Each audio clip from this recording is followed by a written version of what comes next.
If there's a spice capable of revolutionizing my fat profile, my appearance, and more in a dose that fits in a teaspoon, it's cinnamon. Now, this ancient spice can become a double-edged sword if I don't know it well.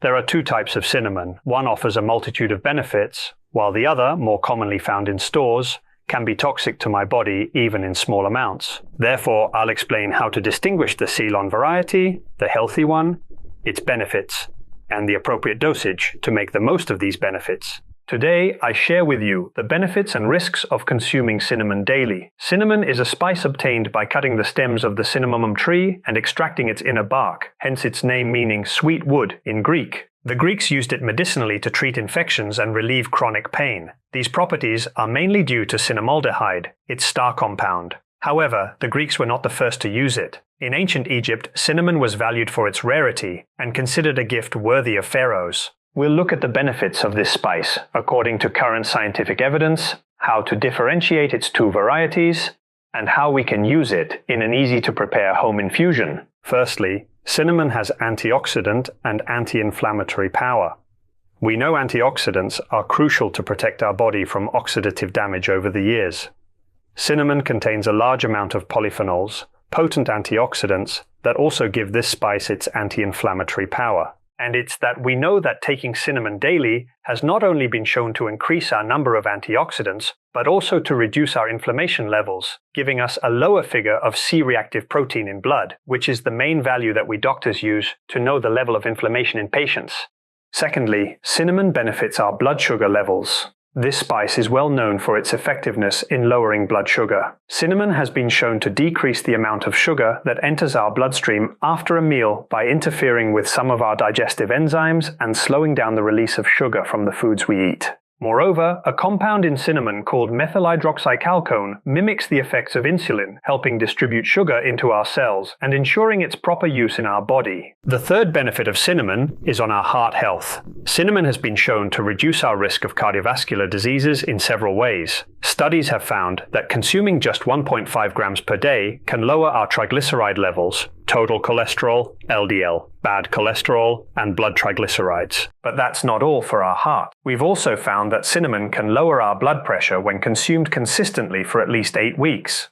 Therefore, combining these effects, lowering cholesterol, triglycerides, and blood pressure, cinnamon will help prevent cardiovascular events within a healthy lifestyle and habits, which, as we know, are the leading cause of death worldwide. The fourth benefit of cinnamon is the prevention of infections, something crucial in the times we are living. This is thanks to the cinnamaldehyde in cinnamon, which has been shown in laboratory studies to be capable of stopping and even eradicating various types of microorganisms, including fungi and some of the bacteria that cause food poisoning, such as Listeria and Salmonella. And thanks to this property, this spice has also been used for sanitizing purposes to eliminate dental plaque and reduce bad breath. Moreover, cinnamon has proven effective against the influenza virus, although these trials are generally small, so we need more human studies to confirm these antiviral properties. Fifthly, we have cinnamon's neuroprotective benefit. Diseases like Alzheimer's and Parkinson's lead to the deterioration and progressive loss of our useful neurons.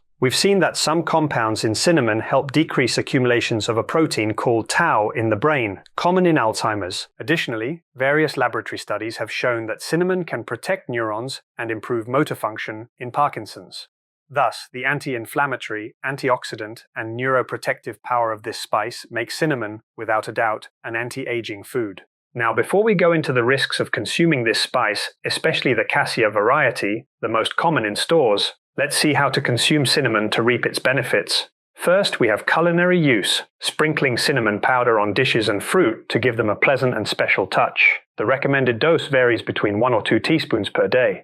Secondly, the most widespread use is cinnamon tea or infusion. For this, we use cinnamon powder, specifically ground Ceylon cinnamon, which I will now explain how to distinguish from Cassia cinnamon and why we should avoid the latter. The dose is 1 teaspoon of cinnamon added to a cup of hot water without needing to bring it to a boil. Let it steep for 5-10 minutes to allow the heat to release the beneficial compounds of the cinnamon, and then drink it directly. Thirdly, we have cinnamon essential oil, more commonly used for topical application on the skin. It should always be diluted in a base oil, such as olive or coconut oil, before application. Once I know how to prepare cinnamon to obtain its benefits, it's helpful to understand its risks. Firstly, and most importantly, we need to differentiate between Ceylon cinnamon and Cassia cinnamon, as the latter contains a high concentration of coumarin, a substance that can cause liver damage and increase the risk of cancer. The issue here is that Cassia cinnamon is more accessible, being more present in our stores and supermarkets, and cheaper. For occasional use, there won't be any problem, meaning consuming this cinnamon occasionally won't cause harm. If I order a coffee outside and want to add cinnamon, it's not necessary to ask the waiter if it's Ceylon cinnamon, but for daily use,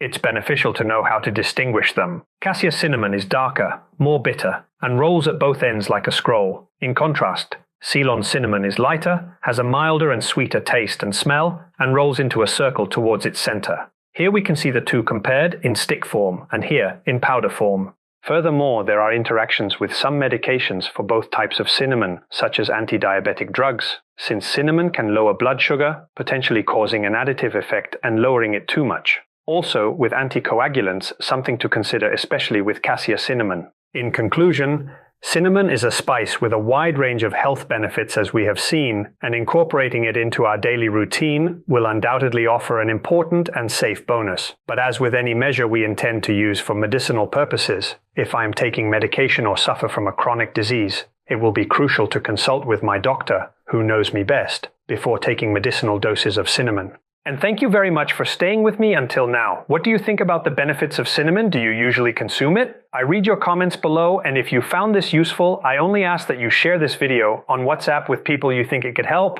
especially if they consume supermarket cinnamon. Take good care.